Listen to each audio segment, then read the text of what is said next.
அனைவருக்கும் வணக்கம். இன்று நடைபெறும் இந்த கருத்தரங்கு நோர்வே தமிழர் சுகாதார அமைப்பால் வழங்கப்படுகிறது. குழந்தைகள் பாதுகாப்பு சேவை என்ற தலைப்பை பற்றி உரையாடுவதற்கு எம்முடன் சிறுவர் பாதுகாப்பு வழிகாட்டுனர் அன்யா செல்வகணேசன் அவர்களும் சட்ட வல்லுனர் ஜான்சிகா கேசவன் அவர்களும் நம்முடன் இணைந்திருக்கிறார்கள். இந்த கருத்தரங்ு பதிவு செய்யப்பட்டு எமது இணைய வலைத்தளங்களிலும் யூடியூப் சேனலிலும் பதிவு செய்யப்படும். அனைவரையும் உங்களது ஒலி வாங்கிகளை, அதாவது மைக்ரோஃபோன்ஸை நிறுத்தி வைக்குமாறு தாழ்மையுடன் கேட்டுக்கொள்கின்றோம். எனது பேர் சிந்தியா ஜெயந்திரா. நான் நோர்வே தமிழர் சுகாதார அமைப்பில் தலைமை பொறுப்பாளராக பணியாற்றி வருகின்றேன். அன்யா, நீங்கள் தொடங்கலாம். வணக்கம், என் பேர் அன்யா செல்வகணேசன். நான் குழந்தை பாதுகாப்பு சேவையில் ஒரு மாஸ்டர் டிகிரி முடிச்சிருக்கிறேன். இன்றைக்கு நோர்வேல உள்ள குழந்தை பாதுகாப்பு சேவையை பற்றி கொஞ்சம் கதைக்கலாம் என்று வந்திருக்கிறோம். அடுத்த லிஸ்டில் முதல் குழந்தை பாதுகாப்பு சேவையோட நோக்கம் என்ன என்று பார்க்கலாம். குழந்தை பாதுகாப்பு சட்டப்படி குழந்தை பாதுகாப்பு சேவையாளரோட நோக்கம் ஒரு குழந்தையோட ஆரோக்கியம் மற்றும் வளர்ச்சிக்கு சேதம் ஏற்படும் பொழுது குழந்தை பாதுகாப்பு சேவை அந்த குழந்தைக்கு உதவி, கவனிப்பு மற்றும் பாதுகாப்பு கொடுப்பார்கள். குழந்தை பாதுகாப்பு சேவையாளரோட வேலையை அந்த குழந்தைக்கு பாதுகாப்பு, அன்பு மற்றும் ஒரு புரிதலை வெளிப்படுத்துவதுதான். அடுத்தது, இப்ப குழந்தை பாதுகாப்பு சேவைக்கு ஒரு கேஸ் வந்தா நாங்க எப்படி வேலை செய்வோம் என்று நான் உங்களுக்கு விளங்கப்படுத்துறேன். முதல் குழந்தை பாதுகாப்பு சேவைக்கு ஒரு தகவல் வரும். அந்த தகவலை யாரா வேணாலும் கொடுக்கலாம். பெற்றோரே குழந்தை பாதுகாப்பு சேவைக்கு போய் எனக்கு உதவி வேணும் என்று கேட்கலாம். அல்லது பக்கத்து வீட்டுல இருக்கிறவங்க, பள்ளிக்கூடம், மருத்துவமனை, காவல்துறை, இப்படி யாரா வேணாலும் குழந்தை பாதுகாப்பு சேவைக்கு தகவல் கொடுக்கலாம்.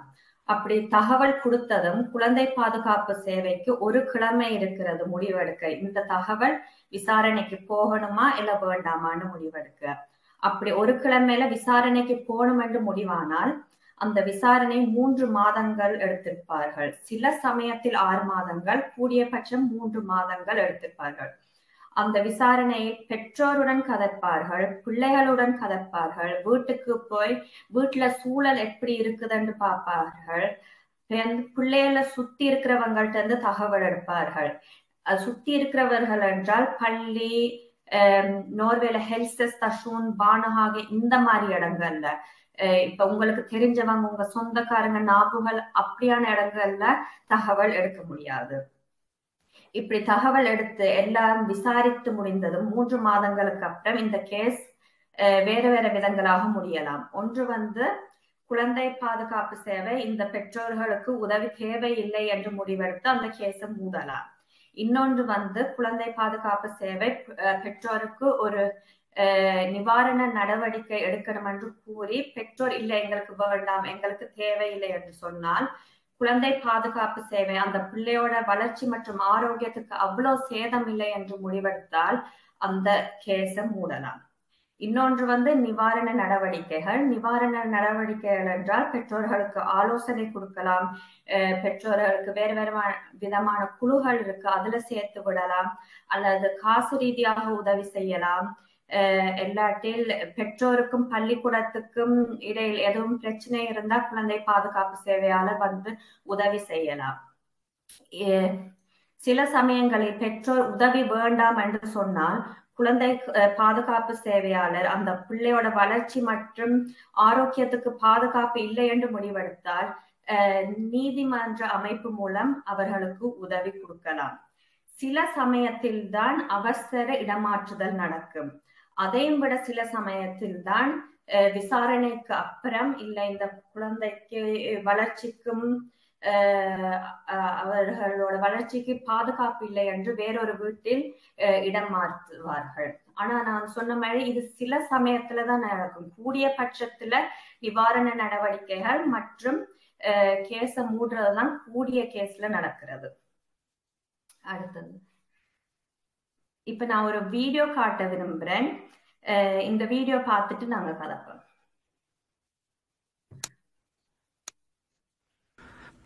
Nej, pappa. Nej. Pappa är så flink med bilen.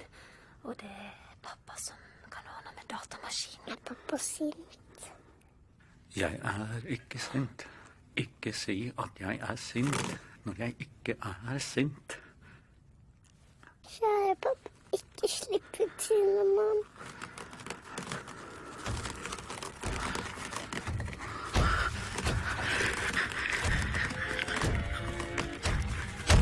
Jeg er ikke sint. Pappa må hvile litt. Må jobbe. Må lese. Ikke forstyrr pappa nå. Det er ikke pappa. Det er Cinnamon. Gå på rommet ditt. Gå på rommet ditt, Boy. Boy, gå på rommet ditt.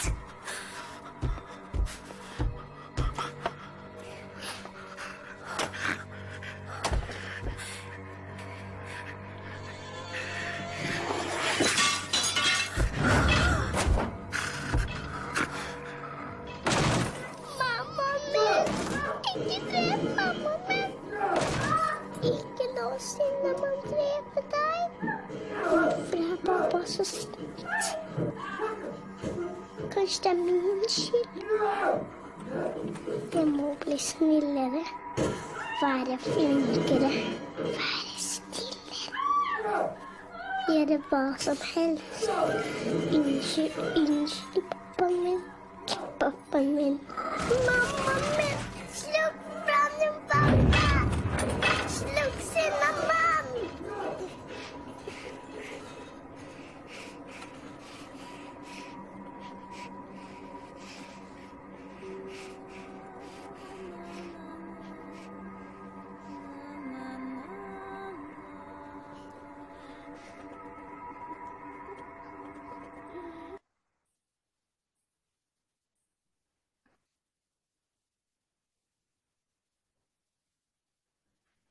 அடுத்தது இந்த வீடியோல பாத்தீங்கள் என்றால் அந்த அப்பாவோட கோபம் அந்த பிள்ளைய எவ்வளவு பாதிக்குதுன்னு பார்க்கலாம். அந்த அப்பாவோட கோபம் அந்த பிள்ளைக்குள்ள ஒரு பயத்தை உருவாக்குது. அதோட அந்த சின்ன மனசுக்கு அது என் அப்பாண்டு ஏத்துக்கொள்ற மனப்பான்பு இல்ல, அது அப்பா இல்ல, அது ஒரு கோபக்காரன்ட்டு அந்த பிள்ளை அந்த அப்பாவுக்கு பேர் இது என் அப்பா இல்ல, அப்பாக்குள்ள இருக்கிற ஒரு கோபக்காரன் தான், அப்பா இந்த கோபக்காரனை வெளியே விட்டுறாதீங்க என்று அந்த புள்ளையன்னு சொல்ற. இப்படி பெற்றோர் சண்டை பிடிக்கிறதால பிள்ளைகளுக்கு பல மோசமான சிந்தனைகள் வரலாம். இப்ப அந்த பொடியன் சொன்னவர் அப்பா என்ற அம்மா கொன்னுறாதீங்கள் என்று அந்த பிள்ளைக்கு எவ்வளவு அது பாதிச்சிருந்தா இப்படியான சிந்தனைகள் வரும் என்று நீங்க யோசிச்சு பாருங்கள். அதோட அவர் தன்னைத்தானே குற்றம் சாட்டிக்கிட்டவர். என்னாலதான் இது இருக்குமோ, என்ன மன்னிச்சிருங்க, நான் இனி நல்ல பிள்ளையா இருப்பேன், நல்லா படிப்பேன், அந்த மாதிரி அந்த பொடியன் சொல்றது பெற்றோரோட கோபத்துக்கு என்ன வேணாலும் காரணமா இருக்கலாம். ஆனா பிள்ளைகள் தன்னைத்தானே குற்றம் சாட்டிப்பார்கள். அது அவங்களுக்கு சரியான பாதிப்பாக இருக்கும். இதுல ஒரு பாதிப்பு என்னென்றால் அவங்களுக்கு கவனம் செலுத்த கஷ்டமா இருக்கும். இப்ப பள்ளிக்கூடத்துல இருந்து அப்பா அம்மாவை ஏதோ செஞ்சிருவாரோ, ஏதாவது நடந்துருமோங்கிற ஒரு பயத்தோட வாழ்றதுனால அவங்களுக்கு மற்ற விஷயங்களுக்கு கவனம் செலுத்த கஷ்டமாக இருக்கும். எப்போதுமே ஒரு காவல் நிலையில இருப்பாங்க. இப்ப நான் இப்படி செஞ்சா அம்மாவுக்கு கோபம் வந்துருமோல, இந்த மாதிரி பண்ணா கோபம் வந்துருமோ, எப்பவுமே அதுக்கு கணக்க எனர்ஜி பாவிச்சு ஒரு காவல் நிலையில இருக்கிறதுனால அது அவங்க வளர்ச்சிக்கு சேதமாக இருக்கும். இப்ப பெற்றோர்களுக்கு சண்டை வர்றது நார்மல் தான். நிறைய பெற்றோருக்கு சண்டை வரும், கருத்து வேறுபாடு வரும். இப்ப உங்களுக்கு தெரியுதண்டா இந்த கருத்து வேறுபாடால நான் என்ற கண்ட்ரோல்ல மிஸ் பண்றேன்னு ஒரு நிலைமைக்கு வந்தால் நீங்க அத பிள்ளைகளுக்கு முன்னாடி தயவு செய்து கதைக்காதீங்கோ. பிள்ளைகள் படுத்ததுக்கு அப்புறம் கதைங்கோ, இல்லாட்டி வெளியே போனதுக்கு அப்புறம் கதைங்கோ. ஆனா பிள்ளைகளுக்கு முன்னாடி கதைக்கிறதால வர்ற பாதிப்புகளை இப்ப நீங்க பாத்தீங்க. அந்த பிள்ளைக்கு உள்ள வந்த பயத்தை நீங்க பாத்தீங்க. அடுத்தது வன்முறை என்றால் நிறைய பேர் நினைக்கிறது அடிக்கிறது அண்டு. குழந்தை பாதுகாப்பு சேவைக்கு வர நிறைய வெளிநாட்டு கேஸுக்கு வன்முறை தான் காரணம். இப்ப வன்முறை என்ற பானவன்ல வோல் என்று சொல்வார்கள். வன்முறை வந்து அடிக்கிறது மட்டும் இல்லை, மன ரீதியாக பாதிக்கப்படுறதும் ஒரு வித வன்முறை தான். இப்ப நீ இப்படி செஞ்சா நீ வீட்டுக்குள்ளே வரக்கூடாது, இல்லாட்டி நான் உன ஹாஸ்டலுக்கு ஸ்ரீலங்காக்கு அனுப்பிடுவேன், உன்னை கொன்னுடுவேன், இது எல்லாமே ஒரு மன ரீதியான ஒரு வன்முறை தான். அப்ப அடிக்கவும் செய்யாதீங்க, இந்த மன ரீதியான வன்முறையும் பாதிக்காதீர்கள். இன்னொரு வன்முறை என்ன என்றால் பொருளை தூக்கி எறிவது. இப்ப சில பேர் வந்து பக்கத்துல என்ன இருக்கோ அதை கோவத்துல தூக்கி எறிஞ்சு ஏதாவது கலப்பார்கள், அதுவும் ஒரு விதம் வன்முறை தான். கடைசி வந்து பாலியல் வன்முறை. அடுத்தது நான் பெற்றோருக்கு சில ஆலோசனை கொடுக்கணும் என்று விரும்புகிறேன். பிள்ளைகளுடன் வெளிப்படையாக கதையுங்க. இப்ப ஒரு பிரச்சனை என்றால் ஒரு பின் விளைவுல எடுத்து சொல்லி இதனாலதான் இது செய்யக்கூடாது என்று சொல்றேன் என்று விளங்கப்படுத்துங்க. அதுல ஏதாவது அனுபவம் இருந்தா அதையும் பிள்ளைகளோட பகிர்ந்து கொள்ளுங்க. நானும் இப்படித்தான் என் அம்மா அப்பா கேட்காம செஞ்ச நான் இப்படி ஆயிட்டுது விளங்கப்படுத்துங்க. ஏன்னா வந்து வன்முறை, அதாவது பயத்தால ஒரு பிள்ளை ஒரு விஷயத்த செய்யாதண்டா அந்த பயம் இல்லாத பொழுது அந்த பிள்ளை அந்த தவறை செய்ய வாய்ப்பு இருக்கு. இப்ப அம்மா அப்பா இல்லதானே இங்கேல அம்மா அப்பாவுக்கு தெரிய வராதண்டா அந்த பிள்ளை அந்த தப்பை செய்ய வாய்ப்பு இருக்கு. இதே இது நீங்க வெளிப்படையாக கதைச்சு பின்விளைவுகளை எடுத்து சொன்னா அந்த பிள்ளைக்கு ஒரு புரிதல் இருக்கும், இதனாலதான் இந்த தப்பு செய்யக்கூடாதுன்ட்டு. அதோட எல்லாரும் தப்பு செய்வதுதான், ஒரு வயசுல ஒரு தப்பு செய்யறது நார்மல் தான். அப்ப பெற்றோரை நம்ம பிள்ளைகளை மன்னிக்கணும். நம்ம நிறைய திட்டிட்டு அடிச்சிட்டு பேர்ந்து மன்னிக்கிறதுல பிள்ளைக்கு ஒரு பயம் வந்துடும். அப்ப ஒரு தப்பு செய்ய அதை பெற்றோர்கிட்ட சொல்ல பயப்படுவார்கள். இப்ப உதாரணத்துக்கு ஒரு 15 வயசு பிள்ளை குடிக்க கூடாது, ஆனா ஒரு பாட்டிக்கு போய் குடிச்சிருச்சு. குடிச்சதுக்கு அப்புறம் ஒரு மாதிரி இருக்குன்னு அந்த பிள்ளை தைரியமா அம்மா அப்பாவுக்கு அடிச்சு நான் இப்படி தெரியாம குடிச்சிட்டேன், என்ன மன்னிச்சுக்கோங்க, என்ன கூட்டிட்டு போறீங்களா வீட்டை என்ற சொல்ற அளவுக்கு அந்த பிள்ளைக்கு நம்ம தான் தைரியத்தை கொடுக்கணும். இப்ப ஒரு தப்பை மறைக்க போய் அந்த பிள்ளை பல தப்பு பண்ணி தவறான வழியில போக வாய்ப்பு இருக்கு. அதனால நம்ம தப்ப மன்னிச்சு பிள்ளைகளோட எப்பவுமே வெளிப்படையாக கதைச்சு பழகணும். சில பிள்ளைகள் வந்து நம்ம இப்படி வெளிப்படையாக கதைச்சு பின்விளைவுல எடுத்து சொன்னாலும் சில தப்புகள் பண்ணுவாங்க. அப்ப அதுக்கு வேற விதமான விளைவுகள் இருக்கலாம். உதாரணத்துக்கு அவங்க இப்ப எல்லா பிள்ளைகளுக்கும் டெலிபோன் இருக்கு, ஐபேட் இருக்கு.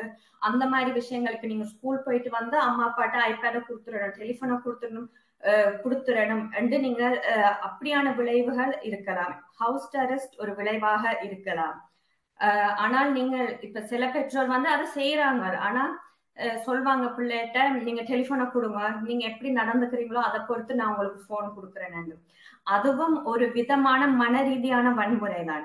இப்போ ஒரு பிள்ளை தப்பு செஞ்சுட்டேன்னு நீங்க டெலிபோனை எடுக்கிறீங்கன்னா இந்த தப்பு செஞ்சுட்டீங்க, 3 நாளைக்கு உங்களுக்கு டெலிபோன் இல்லை என்று நீங்க தைரியமா நீங்க சொல்லிட்டீங்கன்னா அதன்படி நடந்துக்கோங்க, 3 நாளைக்கு டெலிபோன் இல்லை. அதை விட்டுட்டு நீங்க எப்படி நடந்துக்கிறீங்க பாப்போம் அந்த பிளாக்மெயில் பண்றது அந்த மாதிரி செய்யாம பிள்ளைகளுக்கு நீங்க வெளிப்படையாக கதைங்க. எங்க கலாச்சாரத்துல வளர்ந்த எனக்கு தெரியும் பெற்றோரோட நோக்கம் சரியானது, பிள்ளை நல்ல வழியில வரணும், நல்லா படிக்கணும், நல்ல ஆளாகணும் என்றுதான் சில பெற்றோர் பிள்ளைகளை அடிக்கிறார்கள். சோ அவங்க நோக்கம் சரி என்று எனக்கு விளங்குது, ஆனா முறைதான் தவறானது என்று சொல்றோம். சில பெற்றோர் வந்து தண்ட வளர்ப்புல தண்ட பெற்றோரால அவங்க அடிச்சு வளர்ந்திருக்கலாம், ஆனா நோர்வேல வளர்ப்பு முறை வித்தியாசம். அதோட இப்ப நிறைய ரீசர்ச் பண்ணி இப்படி அடிக்கிறதால பிள்ளைகளுக்கு என்ன பாதிப்பு வருதுன்னு நாங்க கத்துக்கொள்றோம். அப்ப அதனால வன்முறையை விட்டுட்டு பிள்ளைகளோட நான் திரும்ப திரும்ப சொல்வது என்னன்னா வெளிப்படையாக கதைங்க, பின்விளைவுகளை எடுத்து சொல்லுங்க பிள்ளைகளுக்கு. சில பிள்ளைகள் வந்து குழந்தை நீங்க ஏதாவது சொன்னா குழந்தை பாதுகாப்பு சேவைக்கு சொல்லிருவேன் பெற்றோரை மிரட்டலாம், ஆனா நீங்க சரியான விஷயம் செஞ்சா நீங்க பயப்படாதீங்க, அவங்க சொன்னாலும் பரவாயில்ல நீங்க உங்க இதுல நில்லுங்க. நீங்க சரியென்று நினைத்தால் பிள்ளைகள் மிரட்டுறதால நீங்க அதை மாத்திக்காதீங்க. குழந்தை பாதுகாப்பு சேவைக்கு வர சில வன்முறை கேஸ்ல வந்து பெற்றோர் வந்து நாங்க அடிச்சோம் என்று ஒத்துக்கொள்றத பயப்படுவார்கள், ஆனா குழந்தை பாதுகாப்பு சேவை வந்து விசாரிக்க விரும்புவார்கள் ஏன் அந்த பெற்றோர் அந்த பிள்ளைகளை அடிச்சாங்களு. இப்ப நீங்கள் அந்த பிள்ளை நல்லா வரணும், அதுதான் உங்க நோக்கம் என்ன என்று அவங்களுக்கு விளங்கு சென்றால் அவங்க உங்களுக்கு உதவி செய்ய விரும்புவார்கள்.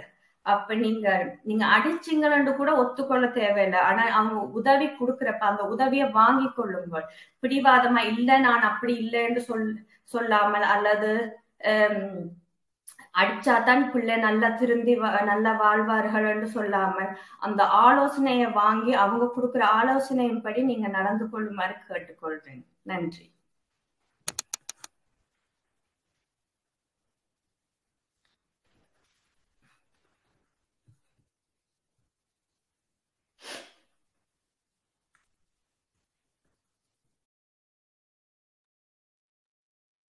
நன்றி அன்யா. அடுத்ததாக ஜாம்சிகா தொடர்ந்து கலைப்பார்கள். அனைவருக்கும் வணக்கம். எனது பெயர் யான்சிகா கேசவன். நான் 3 வருடமாக இப்ப சட்டத்தரணியாக வேலை செய்து கொண்டிருக்கிறேன். அன்யா கதைச்ச மாதிரி அவ குழந்தைகள் பாதுகாப்பு சேவையில இருந்து என்ன மாதிரி அவர்களின் எதிர்பார்ப்புகள் என்ன பெற்றோர்களை பற்றி எப்ப கதைச்சுவா. நான் ஒரு சட்ட கண்ணோட்டம், அதாவது அவ கதைச்ச போல விசாரணையில இருந்து அடுத்த ஸ்டெப்ஸ்கள் என்ன என்று சொல்லி கதைச்சவா. நான் கதைக்க விரும்புற விஷயம் குழந்தை வீட்டிலிருந்து வெளியில எடுக்கணும் என்ற ஒரு சிச்சுவேஷன், ஒரு நேரம் வந்தால் என்ன நடக்கும் என்றதை பற்றி தான் நான் கதைக்க போறேன். ஒரு மேலோட்டமான கண்ணோட்டம் தான் இது. அடுத்தது நான் கதைக்க விரும்புற விஷயங்கள் ஒன்று, பெற்றோர்களிருந்து குழந்தைகளை எடுப்பது.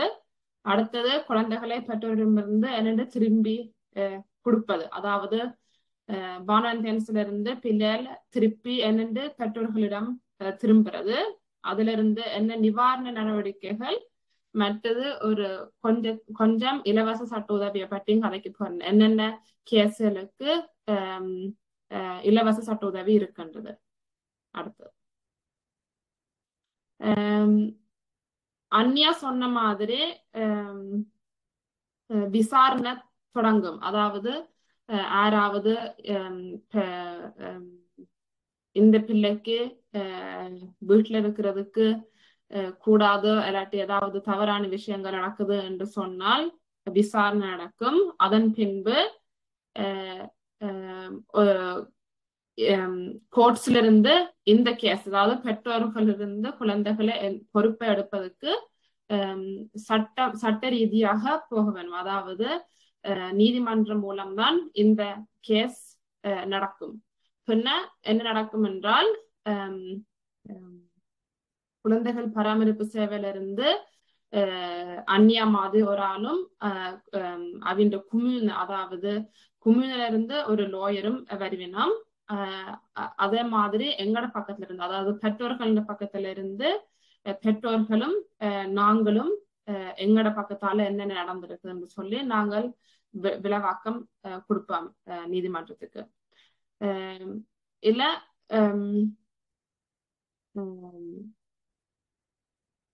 நாலு அந்நியா கொஞ்சம் அதை பற்றி கதைச்சுவா.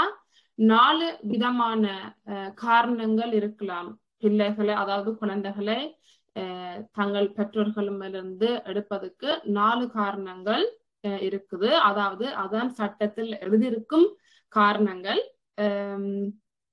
ஒன்று ஏதாவது தினசரி வாழ்வாதாரத்துல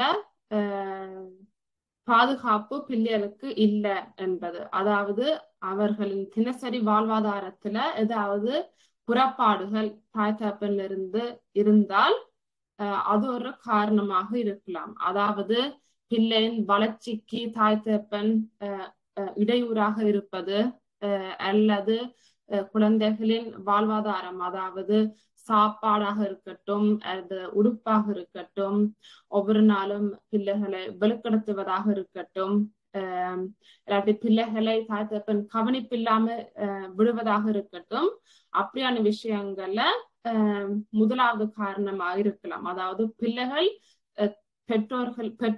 பெற்றோர்களிடம் இருந்து பாதுகாப்பு இல்லாமல் இருக்கிறார்கள். அதாவது இப்ப அன்யா சொன்ன மாதிரி அன்பு வெளிப்படுத்துறது காணாம இருக்கலாம். அல்லாட்டது பிள்ளைகளுக்கு ஒரு ஆவிஸ்னிங் என்றால் தங்களை தாய் தகப்பன்மார் கவனிப்பதில்லை, தங்களை அவை பார்க்கணும் இல்லை என்ற ஒரு சிச்சுவேஷன் இருந்தால் அதுவும் ஒரு காரணமாக இருக்கலாம். அல்லது பிள்ளைகளுக்கு வீட்டுல இருக்கிறதுக்கு பாதுகாப்பு இல்லை, ஏனென்றால் அவன் அம்மா அப்பா போதைக்கு அடிமைப்பட்டவர்களாக இருக்கலாம். அல்லது திருந்து அது தமிழ் சொல்ல வருது இல்ல, சீக்கிஸ்னா மன ரீதியான குறைபாடுகள் அம்மா அப்பாவுக்கு இருக்கலாம். இதில் அவைய பிள்ளைகளுக்கு ஒரு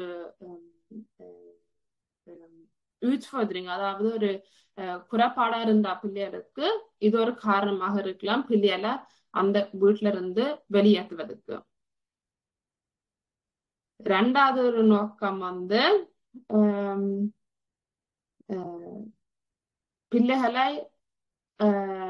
பிள்ளைகளோட வளர்ச்சியை தடை செய்வது. உதாரணத்துக்கு மெடிசின்ஸ் பஹண்டிங், அதாவது நோய் காட்டாம இருப்பது, அல்லது முக்கியமான விஷயங்களை தாய் தகப்பன்மார் தடை செய்து நிப்பாட்டுவது. அதாவது பல்லு வைத்தியருக்கு போய் பிள்ளைகளை காட்டுவது, அல்லது வேறு விஷயங்களா இருக்கட்டும், பிள்ளைகளுக்கு முக்கியமான விஷயங்களா இருக்கட்டும், இப்படியான விஷயங்கள் அல்லது பிள்ளைகளை பானஹாகியன் பள்ளிக்கூடத்துக்கு விடுவதை தடுத்து நிப்பாட்டுவது, இதெல்லாம் காரணமாக இருக்கலாம் பிள்ளைகளை வெளியேற்றுவதற்கு. மூன்றாவது விஷயம் அன்யா சொன்ன மாதிரி பாலியல் அல்லது அடிப்பது, பிள்ளைகளுக்கு ஒரு வன்முறை தீண்டுறது, வன்முறை காட்டுவதும் ஒரு காரணமாக இருக்கலாம். அன்யா சொன்ன மாதிரி வன்முறை என்றால் கையால் அடிக்கிறதோ காலால் அடிக்கிறதோ மட்டும் இல்ல, வன்முறை சொல்லால நீங்கள் பிள்ளைகளுக்கு சொல்லால பிள்ளைகளை பாதிக்கப்படுத்துவதும் ஒரு விதமான வன்முறை தான் அன்யா சொன்ன மாதிரி. நான் அதை திருப்பி சொல்ல தேவைன்னு நினைக்கிறேன். ஆனா அதுவும் ஒரு காரணமாக இருக்கலாம் பிள்ளைகளை வீட்டிலிருந்து வெளியால எடுப்பதற்கு. மற்றது அன்யா சொன்ன மாதிரி பெரும்பட்சம் வெளிநாட்டு பாக்குறோம், அதாவது வெளிநாட்டுக்காரர் இந்த கேஸ்ல வன்முறை தான் கூட. வன்முறையில இருந்து என்னென்ன பிரச்சனைகள் வருதுன்னு ஒரு விழிப்புணர்வு கட்டாயம் தேவை. அதுதான் ஒரு மெயின் காரணமாக வெளிநாட்டுக்காரர் இந்த வீட்டுல இருந்து ஒரு பிரச்சனையாக வருது. வன்முறை தான் ஒரு முக்கியமான காரணமாக வருது என்றால் ஸ்கூல் சாப்பாடு அதில் எங்கடாக்கள் ஒரு பிரச்சனையாக எடுக்கிறது என்று இல்ல, வன்முறை தான் கூடுதலாக ஒரு பிரச்சனையாக இருக்கிறது. கடைசி நாலாவது விஷயம் ஒரு சம்பளத்தை விடுறீங்க என்றால் இவ்வளவு மூண்டையும் சேர்த்து பாக்குறது. இது இந்த மூண்டையும் பார்க்கக்குள்ள பிள்ளைன்ற வளர்ச்சிக்கு ஒரு இடையூறாக இவன் அம்மா அப்பா இருக்கணும் என்று இருந்தால் பிள்ளைய வெளியேற்றுவதுதான் காரணம். வெளியேற்ற வேணும் தான் என்றால் ஒரு முடிவாக கோர்ட்ஸ், அதாவது நீதிமன்றம் எடுக்கும். இதுல முக்கியமாக அன்யா சொன்ன மாதிரி அடுத்த பக்கம் எடுத்தீங்கன்னா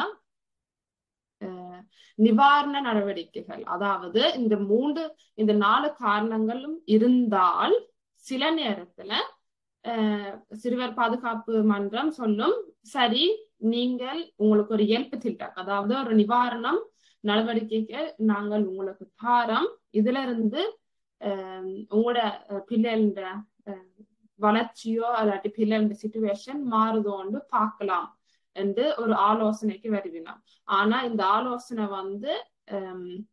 கொடுக்க வேண்டிய குடும்பத்துக்கு, அதாவது அதுல ஒரு என்ன சொல்றது, அந்த பிள்ளைண்ட வளர்ச்சி ஒரு அல்வோலியா மங்கள் இல்லாட்டில் மட்டும்தான் இந்த நிவாரண நடவடிக்கைகள் தரப்படும்.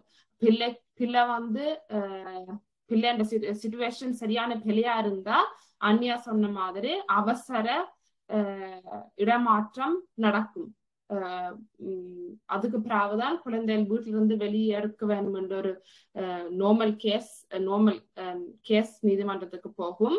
அதுக்கு முதலே பிள்ளை அவசர இடமாற்றம் செய்யப்பட்டுடும் என்றால் அந்த பிள்ளை சிச்சுவேஷன் அந்த வீட்டுல இருக்கிறதுக்கு சரியில்லை என்ற காரணத்தால மாற்றப்படுவினோம்.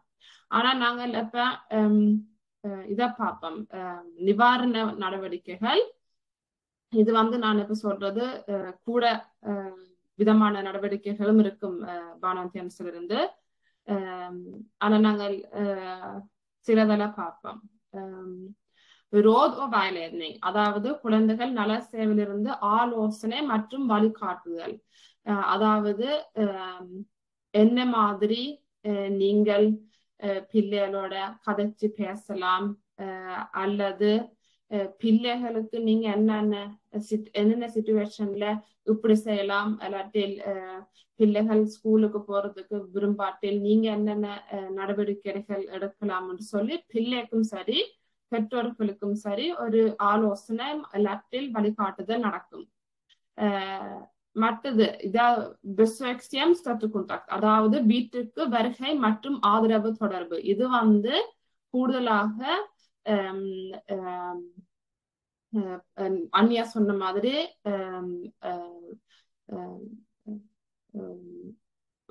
அதாவது வீட்டுல அடிக்கிற சிச்சுவேஷன் இருந்தா, அல்லது ரூஸுக்கு ஆவங்கியா இருந்தா, அதாவது நின்றுட்டுது குடிக்கிற பழக்கங்கள் இருந்தால் பெற்றோர்களுக்கு இப்படி வீட்டிற்கு வருகை தருவினோம். அதாவது சொல்லாமலும் வரக்கூடிய சிச்சுவேஷனல் இருக்குது. ஏனென்றால் பானந்தேசனிலிருந்து சொல்லி போட்டு வந்தா நீங்க அதுக்கு தேட்ட மாதிரி இருப்பீங்க என்று தெரிஞ்சு கொண்டு சில நேரத்துல வீட்டுக்கு சொல்லாம கூட வருகை தொடர்வதும் ஒரு விதமான நிவாரண நடவடிக்கை. மூன்றாவது அதாவது வீட்டில் கண்காணிப்பு. அதுவும் ஒரு விதத்துல வீட்டுக்கு தெரியாமல், அதாவது உங்களோட ஒரு நேரம் கணிப்பு தராமல் உங்களுக்கு தெரியாமல் வீட்டுக்கு போவதும் ஒரு விதத்துல ஒரு நிவாரண நடவடிக்கை தான். நாலாவது ஒரு பெற்றோர்களுக்கான ஒரு வழிகாட்டுதல், என்று சொல்லுவார்கள் நோர்வேல. இது மனநில பிரச்சனைக்குரிய பெற்றோர்களா இருந்தாலும் சரி பிள்ளைகளா இருந்தாலும் சரி, உங்களுக்கு பெற்றோர் நீங்க ஒரு பெற்றோரா என்னென்று உங்களோட ஒரு அம்மா அப்பாவா நீங்க எந்த மாதிரி மாற்றலாம், உங்களோட விதத்தை என்ன மாதிரி உங்களோட பிள்ளைகளோட கதைச்சு கொள்ளலாம். மற்றது ஒரு வாழ்வாதாரத்துல உங்களோட வாழ்வாதாரம் மாற்றிக்கொள்ளலாம் பிள்ளைக்கு தேட்ட மாதிரி, அல்லது பிள்ளை உங்களுக்கு தேட்ட மாதிரி என்று சொல்லி இல்லை, நீங்க தான் பிள்ளைக்கு தேட்ட மாதிரி உங்க வாழ்வாதாரத்தை என்னென்ன மாற்றிக்கொள்ளலாம் என்று சொல்லி ஒரு கியூஷ் அனுப்புவினாம். மற்றது நாலாவது நான் சொன்ன மாதிரி ஃப்ரீதிட்ஸ்ஆக்டிவிட்டேட், அதாவது SFO இல்லாட்டி பானஹாகிய, அதுவும் ஒரு விதத்துல ஒரு நிவாரண நடவடிக்கையாக எடுத்துக்கொள்ளலாம். என்ன இருக்குது, உங்களை ஒரு பூசந்தர், அதாவது ஒரு வேறொரு இடத்துக்கு அனுப்புவி. நம்ம ஒரு வீடு ஒரு இன்ஸ்டிடியூஷன், அதாவது நீங்க ஒரு வேற இடத்துல தங்கி இருக்க வேணும் உங்களோட பிள்ளைகளோட. அது 10 கிழமையாவதான் நோமலா இருக்கிறது. 10 கிழமைக்கு நீங்க அங்க போய் உங்களை சுற்றி அங்க பேர் கவனிச்சு கொண்டிருப்பீங்க. உங்களோட நடவடிக்கைகள், நீங்க பிள்ளைகளோட நின்று கதைச்சு கொண்டுறீங்க, உங்களுக்கு அதுல ஏதாவது டிப்ஸ் தருவினம், ஒரு வழிகாட்டுதல், ஒரு ஆலோசனை தருவினம். இப்படி சாப்பிடக்குள்ள நீங்க பிள்ளைகளோட இருந்து இப்படி கதைக்க வேணும், அல்லது பிள்ளைகளுக்கு ஒரு ருச்சி, இந்த பிள்ளைகளின் ஒவ்வொரு நாளுக்கு என்னென்ன நீங்க செய்ய வேணும், கால் மேல 8 மணிக்கு கொண்டு வேணும், ஒரு ருச்சின்னு இருக்க வேணும் ஒரு குடும்பத்துக்கு. ஸோ அது உங்களுக்கு ஒரு டிப்ஸா தருவினம் இந்த கியூஷ்ல. இது 10 கிழமை. அதுக்கு பிறகும் உங்களோட பெற்றோரின் சிச்சுவேஷன் மாறாம இருந்தா இந்த கேஸ நீதிமன்றத்துக்கு அனுப்புவினா. அதுல நீதிமன்றம் தான் முடிவெடுக்கிறது, பிள்ளை உங்களோட இருக்கிறதா இல்லாட்டில் குழந்தைகள் பாதுகாப்பு சேவை சொல்ற இடத்துல தான் பிள்ளை இருக்க வேணுமா என்றது.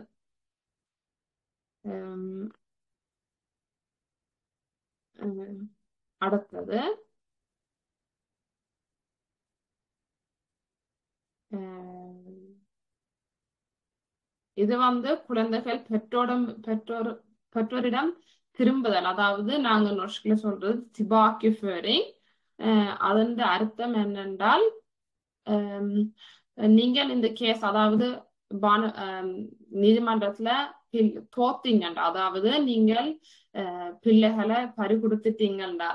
பறிகொடுத்தது என்று சொல்றது ஒரு கல்யாண சொல், ஆனால் குழந்தைகள் பாதுகாப்பு மையம் தான் உங்களுக்கு பொறுப்படுத்திட்டு உங்களோட பிள்ளைகளுக்கு நீங்கள் 12 மாசத்துக்கு பிறகு, அதாவது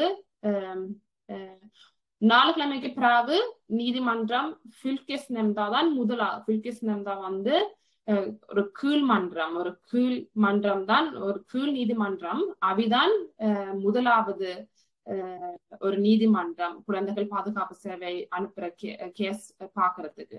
அதுல நீங்க தோத்தீங்க என்றால் அடுத்தது திங்கிறத், அதாவது டிஸ்ட்ரிக்ட் கோர்ட். அவிதான் உங்களோட கேஸ பார்ப்பீங்க. அது நீங்க 4 கிழமைக்குள்ள கொடுக்க வேணும், அதாவது அப்பீல் பண்ண வேணும் அந்த கேஸ டிஸ்ட்ரிக்ட் கோர்ட்டுக்கு. அதுலயும் நீங்க தோத்தீங்கன்னா தான் ஹை கோர்ட்ஸுக்கு கேஸ் போகும். பொதுவா நீங்கள் டிஸ்ட்ரிக்ட் கோர்ட்லயும் தோத்தீங்கன்னா நாங்கள்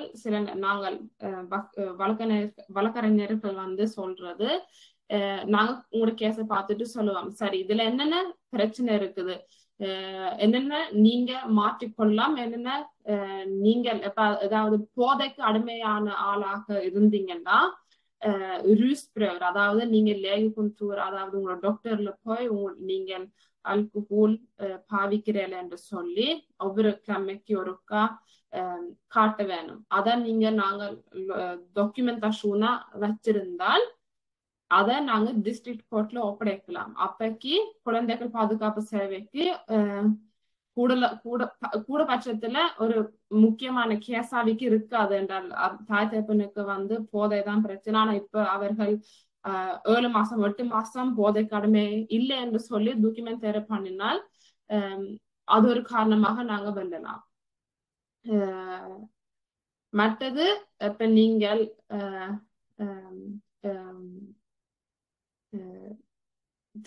பெற்றோரிடமிருந்து திரும்புற கேஸ் 12 மாசத்துக்கு பிறகு, அதாவது நீங்க டிஸ்ட்ரிக்ட் கோர்ட்டோ ஹை கோர்ட்ஸ்ல தோத்தீங்கன்னா 12 மாசத்துக்கு பிறகுதான் நீங்க திருப்பியும் அந்த கேஸ போடலாம். ஹை கோர்ட்ஸுக்கோ டிஸ்ட்ரிக்ட் கோர்ட்ஸுக்கு திருப்பி நீங்க 12 மாசத்துக்கு பிறகுதான் திருப்பி கோர முடியும் அந்த கேஸ. அதுக்கு முன்பு நீங்க போட முடியாது.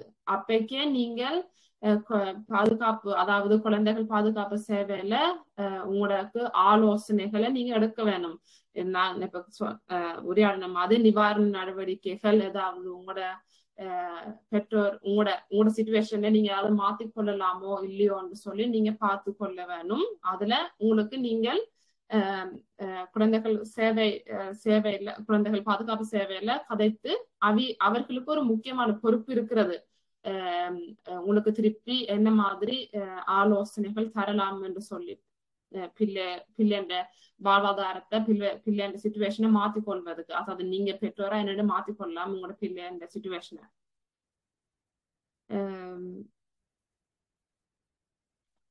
பிள்ளைகள் அதாவது குழந்தைகள் பாதுகாப்பு சேவை உங்களோட பிள்ளைகளை எடுத்ததுக்கு பின்பு உங்களுக்கு சம்வேர் என்று சொல்லி இருக்குது. அதாவது நீங்க உங்களோட பிள்ளைகளை சந்திக்க முடியும். அதாவது குழந்தைகள் சேவை பாதுகாப்பு சேவை உங்கள் பிள்ளைகளை வச்சிருக்கும் போது, அதாவது நீங்கள் பிள்ளைகளுடன் தொடர்பு கொள்ளலாம். அது ஒவ்வொரு விதத்துல இருக்குது. ஃபோஸ்டரியம் என்று சொன்னா இப்ப பிள்ளைகள் வேறு இடத்தில் வேறு குடும்பத்தினரிலிருந்து பிள்ளைகள் இருக்கணும் என்று சொன்னா குழந்தைகள் பாதுகாப்பு சேவை ஒரு லிஸ்ட் அறிவினம், இந்தந்த தேதிக்கு இந்தந்த நாளுக்கு தான் நீங்க உங்களோட பிள்ளைகளை சந்திக்கலாம் என்று. ஒவ்வொரு கேஸ் ஒவ்வொரு மாதிரி. சில நேரத்துல இப்ப பாலியல் வன்முறை அல்லாட்டில் போதைக்கு அடிமைப்பட்ட ஆட்கள் இந்த சிச்சுவேஷன் வரைக்குள்ள இந்த சம்பர், அதாவது நீங்க பிள்ளைகளை சந்திக்கிற நேரத்துல வேறொருவர் இருப்பினார் நீங்க பிள்ளைகளை காணியக்குள்ள. ஏனென்றால் பிள்ளைகளின் சிக்கிரத் பிள்ளைகளுக்கு ஒரு பாதுகாப்பாக இருக்க வேண்டும் என்று சொல்லி ஒருவர் இருப்பார் நீங்க பிள்ளைகளை சந்திக்கக்குள்ள. அப்பக்கு நீங்க கனதரம் கேள்விப்பட்டிருப்பீங்க, ஐரோப்பிய மனித உரிமை நீதிமன்றம் நோர்வேக்கு எதிராக போன 2019 30க்கு மேற்பட்ட கேசுகள் போனது. ஏனென்றால் நோர்வே இந்த பிள்ளைகளை எடுப்பது ஒரு ஃபஸ்டாக, அதாவது பிள்ளைகளை எடுத்தால் அது குழந்தைகள் பாதுகாப்பு சேவை என்ற முக்கியமான நோக்கம் வந்து பிள்ளைகளை எப்படி திருப்பி அவங்க அம்மா அப்பாவுக்கு கொடுப்பதுதான் குழந்தைகளின் பாதுகாப்பு சேவை என்ற முக்கியமான நோக்கமாக இருக்க வேணும். ஆனா கேஸ்ல அவங்க நோக்கம் அது இல்லை. அப்பைக்கு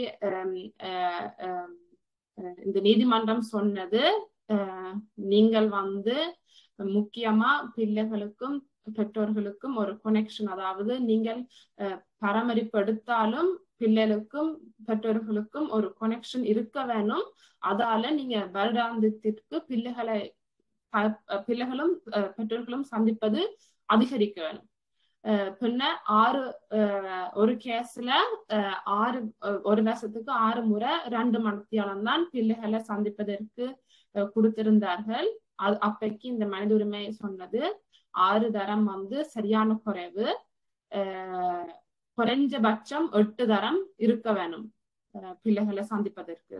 இது வந்து குழந்தைகள் பாதுகாப்பு சேவை உங்களோட பிள்ளைகளை பராமரிப்பு எடுத்ததுக்கு பின்பு போடுற ஒரு பிளான். நீங்க எவ்வளவு தரம் உங்களோட பிள்ளைகளை பார்க்க வேணும். அதுக்கு பிறகு நோர்வேல கனதரம் கேசல் வந்து மாறி மாறி குறைஞ்சது உங்களோட பிள்ளைகளை நீங்கள் வருஷத்துக்கு 8 தரம் சந்திக்க வேணும் என்று சொல்லி வந்தது. அதன் அர்த்தம் என்னென்றால் 8 தரம் என்றால் நீங்க யோசிக்கலாம், 8 தரம் தான் நான் சந்திக்கலாம் அவங்களோட என் பிள்ளையாண்டு. ஆனா எப்பத்தியான் சட்டம் சொல்லுது அப்படித்தான், குறைஞ்சபட்சம் 8 தரம் 2 மணித்தியாலம் என்று சொன்னா 1.5 மாசத்துக்கு ஒருக்கதான் நீங்க உங்களோட பிள்ளைகளை சந்திக்க முடியும். அப்பைக்கு நீங்களே யோசிக்க வேணும், 1.5 மாசத்துக்கு ஒருக்கதான் உங்களோட பிள்ளைகளை நீங்க சந்திக்க வேணும்னா 5-6 வயசு உள்ள பிள்ளை என்றால் அந்த பிள்ளை புது மனிதர்களை சந்திக்கக்குள்ள உங்களை மறந்துடுவீங்க. அதான் நாங்கள் சட்டத்தரணியாக நாங்கள் கோர்ட்ஸுக்கு சொல்ல வேண்டிய விஷயம். அது மட்டும் இல்ல, இப்ப நாங்க வெளிநாட்டு பாக்ரூண்ட் உள்ளவங்க மொழி அதாவது கல்ச்சர், உங்களோட ரெலிகியோன், இந்த 3 விஷயமும் முக்கியமான விஷயம். அப்பைக்கு இப்ப இந்த பிள்ளை ஒரு நோர்வேஜியன் குடும்பத்துல இருந்தா இவ்வளவு 3 விஷயத்தையும் மறந்துடுவேன். இப்ப அதால கோர்ட்ஸ் வந்து எங்கட பாக்ரூண்ட் உள்ள ஆக்களுக்கு நாங்க சொல்லியிருக்கிறோம், அவைக்கு வந்து கல்ச்சர் ஸ்கூல்ல மற்றது பாச, அதாவது தமிழ் படிக்க வேணும், அவை தமிழ் படிச்சு நோர்வேஜியன் குடும்பத்துல இருந்தாலும் அவைக்கு தமிழ் படிக்க வேணும் என்று சொல்லி நாங்க கிராஃப் பண்ண வேணும் என்றாதான் பிள்ளைகள் எங்கட வடி, அதாவது எங்கட தமிழ் குடும்பத்துல இருந்து வந்தான்னு சொல்லி அவைக்கும் ஒரு வடி என்று அவை நோர்வேஜியன் குடும்பத்துல இருந்தாலும் எங்கட வடி வந்து வேற என்று சொல்லி அவை அதை ஸ்திரிக்கி பண்ணலாம். ஒரு டக்குன்னு ஒருக்கா நான் உங்களுக்கு காட்டுறேன். சிந்தி அடுத்த பக்கம் எடுக்கிறீங்களா? போன 2 மாசத்துக்கு முதல் நான் த்ரும்ஸ்க்கு போனான் ஒரு கேஸுக்கு. அப்பைக்கு அவை வந்து அரை தாய்லாந்து அரை நொஷ்க் அந்த குடும்பம். அவன் மகனுக்கு வந்து 15 வயசு. அவருக்கு கொஞ்சம் விதமான பிரச்சனைகள் இருந்தது. அவர் வந்து அந்த படியன் வந்து பள்ளிக்கூடத்துக்கு போறதுக்கு விருப்பம் இல்லை. அதால அவர் வந்து 4-5 வயசு பின்னோக்கி இருக்கிறார், தன் வயசை விட பின்னோக்கி 4-5 வருஷம் இருக்கிறார். விதமான ஹெல்த் ரீதியான ஒப்ஃபல்லிங்க்கு போனவர். பிப் என்றால் அது வந்து ஒரு பான ஒப்ஃபல்லிங், அங்கேயும் போனவர். மனநில ரீதியான பிரச்சனைகளும் அவருக்கு இருந்தது. அந்த வகையில குழந்தைகள் பாதுகாப்பு சேவை சொன்னது அவருக்கு வீட்டுல அவர் பெற்றோர்கள் பெற்றோர்கள் கொடுக்கிற பாசம் அல்லது கவனிப்பு காணாது என்று அவருடைய சிச்சுவேஷனுக்கு, அதாவது அவருடைய வளர்ச்சிக்கு அவருடைய அம்மா அப்பா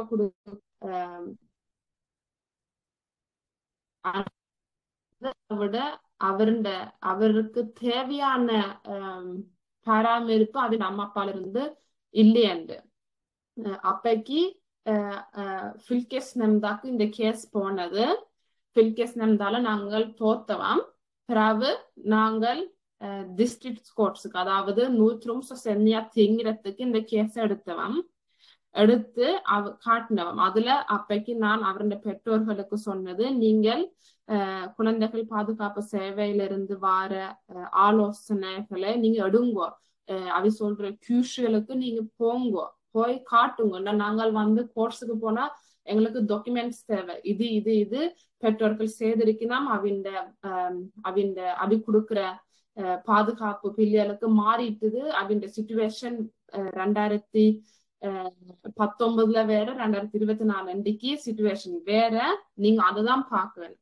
மற்றது நீங்க முக்கியமா தெரிஞ்சிருக்க வேண்டிய விஷயம் எல்லாரும், இப்ப உதாரணத்துக்கு 2019 உங்களோட வாழ்வாதாரமும் உங்களோட சிச்சுவேஷன் வித்தியாசமா இருந்தால் 2024 தான் உங்களோட சிச்சுவேஷனை பார்க்கணும் கோர்ட்ஸ். அதாவது 2024 உங்களோட சிச்சுவேஷன் என்ன மாதிரி இருக்குதோ அதுதான் கோர்ட்ஸ் பார்க்க வேணும். 2019 உங்களுக்கு என்ன நடந்தது அது முக்கியம் இல்லை.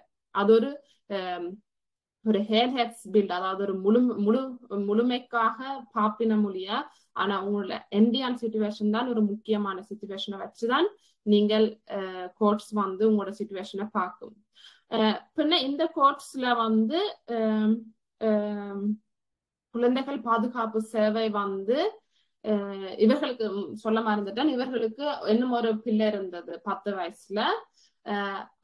அவால இவங்க பெற்றோர்களுக்கு ஒரு குறைபாடும் இல்லை. அதாவது அந்த பிள்ளைக்கு தாய் தகப்பன் கொடுக்கிற அன்பு, பாசம், கவனிப்பு காணும். ஆனா இந்த 15 வயசுக்குரிய பிள்ளைக்கு தான் காணாதுன்னு சொல்லி பாதுகாப்பு சேவை சொன்னது. அப்பைக்கு தாய் தகப்பன் ஒவ்வொரு விதமான கியூஷனுக்கு போய் இதுல நான் சொல்ல வேண்டிய விஷயம் ஒன்று, இந்த படியன் ஒரு இன்ஸ்டிடியூஷன், அதாவது அவசர இடமாற்றம் செய்து அவர் வேறொரு இன்ஸ்டிடியூஷன்ல இருந்தவர், 1 வருஷத்துக்கு மேலால இருந்தவர். அந்த இன்ஸ்டிடியூஷன்ல அவருடைய பள்ளிக்கூட முயற்சி அதை விட ஆக்களோட பழங்குற முறைகள் எல்லாம் மாற்ற வேணும் என்று சொல்லித்தான் பாதுகாப்பு அமைப்பு அந்த பிள்ளைய அங்க அனுப்பினது. ஆனா 1 வருடத்துல அந்த பிள்ளைக்கு ஒரு விதமான மாற்றங்களும் இல்லை. அவர் போன நாள்ல இருந்து நான் என் அம்மா பாட்டு தான் போறேன்னு சொல்லி சொன்னவர்.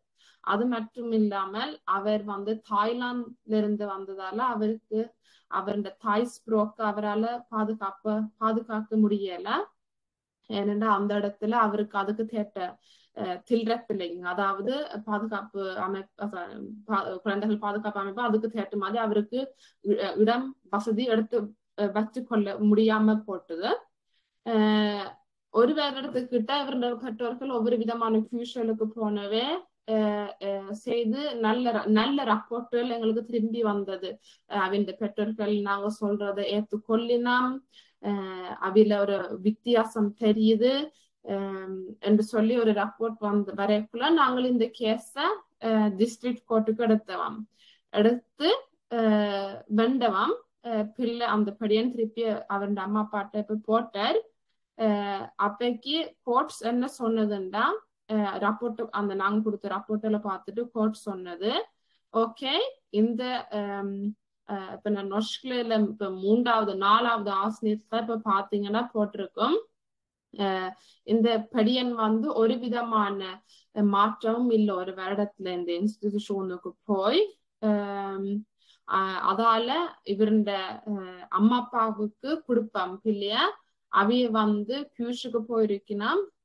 அதுல வந்து நித்தியோர பண்ணிருக்கணும்னா அதால வந்த நன்மை தீன்மையை அவை எடுத்திருக்கணும் தங்களுக்கு பெற்றோராக.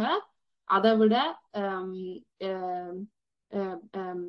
குழந்தைகள் பாதுகாப்பு சேவை அவர்களுக்கு தொடர்ந்து ஒரு விதமான நிவாரண நடவடிக்கைகள் கொடுக்க மறந்துட்டுனா மற்றது கப்பாசிட்டேட் இது வந்து 100 நிமிஷம் செஞ்சா திங்கிறதுனா நீங்க யோசிக்க வேணும். இது 100ல இருக்குது. அதுக்கு பின்னாடிக்கு வந்து தேவையான நிவாரண நடவடிக்கைகள் கொடுப்படையல. அதால கோர்ட் சொன்னது இது வந்து ஒரு முழுமையான பிழையான முறை. அதால திருப்பி கொடுப்பான். இவி கியூஷுக்கு போயிருக்கணும். இவி நல்ல விதமான ஃப்ரெம்காங்க அதாவது மாறி கொண்டுட்டுனா அதால நாங்க கொடுத்து பார்ப்போம் என்று சொல்லி கோர்ட்ஸ் எங்களுக்கு தீர்ப்பு தந்தது. அதால அதுக்கு பிறகு இந்த பிள்ளை இடமாற்றம் செய்து இப்ப அவருடைய அம்மா அப்பா வீட்டு தான் இருக்கிறார். கடைசியா சட்ட உதவியை பற்றி பார்ப்போம். சிந்தியா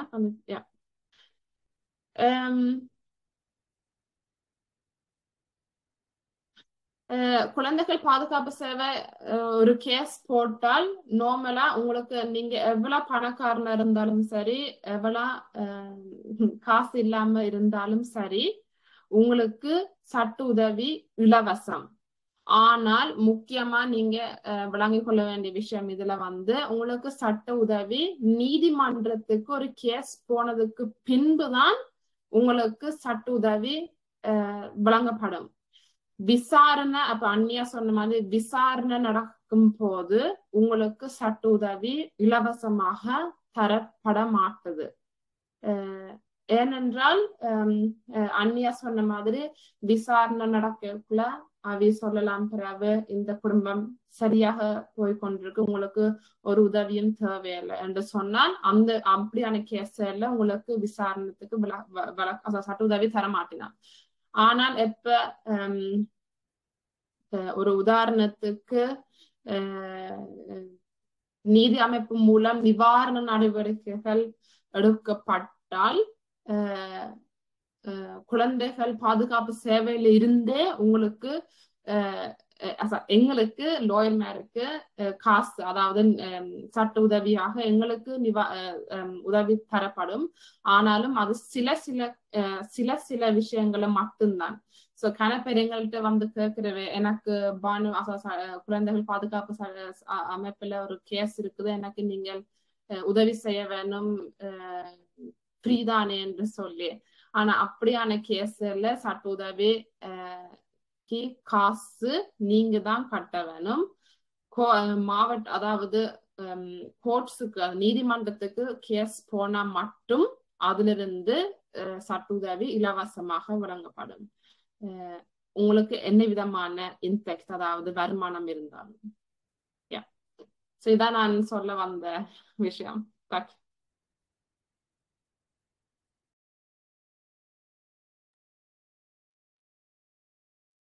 நன்றி ஜான்சிகா. இருவரும் மிக அருமையாக தமிழில் எங்களுக்கு இந்த விழிப்புணர்வை கொடுத்திருக்கிறீர்கள். இப்பொழுது கேள்வியில் இருந்தால் நேரா எங்கள்கிட்ட கேட்கலாம், இல்லாட்டி சத்தில் கூட கேட்கலாம். நான் இப்போ ரெக்கார்டிங்கை நிறுத்தி விடுவேன்.